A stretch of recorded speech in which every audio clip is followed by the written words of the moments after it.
சொன்னேல அவனை தெரியும் அனாதை பையன் சொல்லி சேர்த்துட்டு போனேன் ஜாமில். நான் என்ன சொல்கிறேன், நீங்கள் சொன்னீங்களே நேற்று அவங்கள தெரியும் இவங்கள தெரியும்ட்டீங்கல்ல, சொன்னாங்களா இல்லையாடா? நான் எல்லாம் விசாரிச்சுட்டு வந்தேன். என்னடா சொன்னாங்க தம்பி? என்ன சொன்னாங்க? என்ன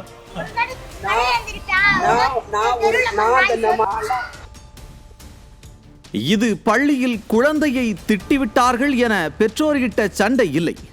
திண்டுக்கல் மாவட்டம் ஆத்தூர் தொகுதிக்கு உட்பட்ட தாடிக்கொம்பு பகுதியில் பாதியில் படிப்பை நிறுத்திய சிறுவனை சமூக ஆர்வலர் ஒருவர் மீண்டும் பள்ளியில் சேர்த்த நிலையில் அந்த சிறுவனை வாய்க்கு வந்த வார்த்தைகளில் வசைபாடியுள்ளார் இந்த அரசு பள்ளி ஆசிரியர். அதனால் மன உளைச்சலுக்கு உள்ளான சிறுவன் பள்ளி செல்ல மாட்டேன் என கூறியிருக்கிறார்.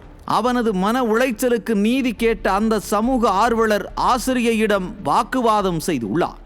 ஆசிரியர் என்ன பேசினார் என்பதை பாருங்கள்.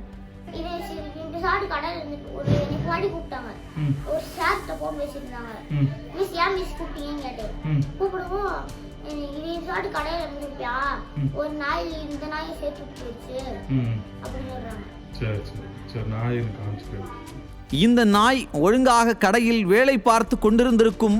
இந்த நாயை ஒரு நாய் வந்து பள்ளியில் சேர்த்து விட்டு சென்றுள்ளது என சிறிதும் நாக்கில் நரம்பின்றி பேசி இருக்கிறார் அந்த ஆசிரியை.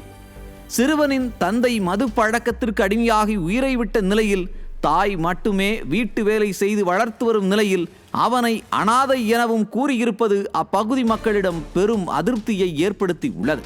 பள்ளியில் இருந்து இடை நிற்கும் மாணவர்களை தேடி கண்டுபிடித்து மீண்டும் பள்ளியில் சேர்க்க வேண்டியது அரசின் கடமை. அதை செய்ய தவறிய அரசு ஆசிரியர்களின் நடவடிக்கைகளும் கவனிக்க தவறி இருப்பதையே ஆசிரியையின் இந்த அடாவடி பேச்சு வெளிக்காட்டி உள்ளது. இவங்க ஆசிரியர் கிடையாது, மனநோயாளி. ஒரு மனநோயாளியை தாடிக்கும் அரசு உயர்நிலை பள்ளியில் 1 to 5th ஸ்டாண்டர்டில் இருக்கிற ஒரு வகுப்பில் இவங்களை பொறுப்பு தலைமை ஆசிரியராக போட்டிருக்காங்க. ஒரு மனநோயாளி. நீங்கள் வேணாலும் ஏதாவது டாக்டர் சைக்காட்டிஸ்ட்டை வச்சு வேணாலும் பாருங்கள். ஒரு மனநோயாளியை அவன் வீட்டுக்கார பெரிய ரவுடி மாதிரி வீட்டில் மிரட்டிட்டு போகிறாரு. அறக்கட்டளை எஜுகேஷனல் இன்ஸ்டிடியூட்டை அறக்கட்டளையை வச்சு பணம் சம்பாதிச்சுருக்காங்க. இந்த மாணவனை இப்படி பேசிய ஆசிரியர் பள்ளியில் உள்ள மற்ற மாணவர்களை எப்படியெல்லாம் வசைப்பாடி இருப்பார் என்ற சந்தேகங்களையும் பெற்றோர்கள் எழுப்பியுள்ளனர். தமிழ்நாட்டில் ஓராசிரியர் பள்ளி நிறைய உள்ளது என சட்டமன்றத்தில் அமைச்சரே ஒத்துக்கொண்டிருக்கும் நிலையில் அனைத்து பணி சுமையையும் ஆசிரியர்கள் மீது ஏற்றுவதால் அவர்களும் மன அழுத்தத்திற்கு உள்ளாவதாகவும் கூறப்படுகிறது.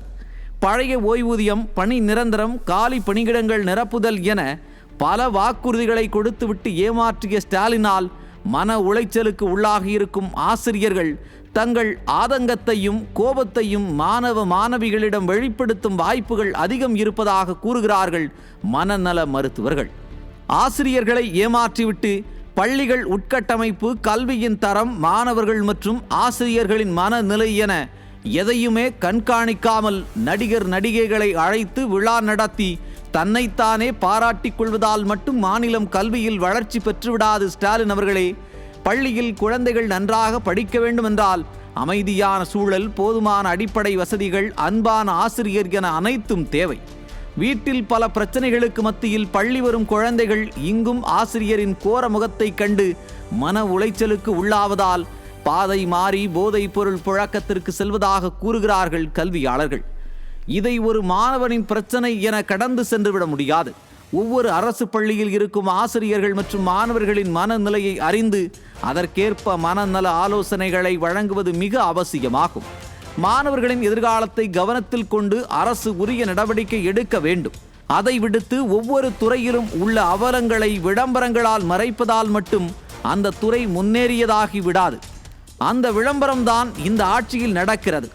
இதை ஒவ்வொரு பெற்றோரும் உணர்ந்து செயல்பட்டால் இந்த விளம்பர ஆட்சி ஒழிந்து மாணவர்களின் நலன் காக்கும் ஆட்சி மலரும். நியூஸ் ஜே செய்திகளுக்காக ரேணு வாசகன்.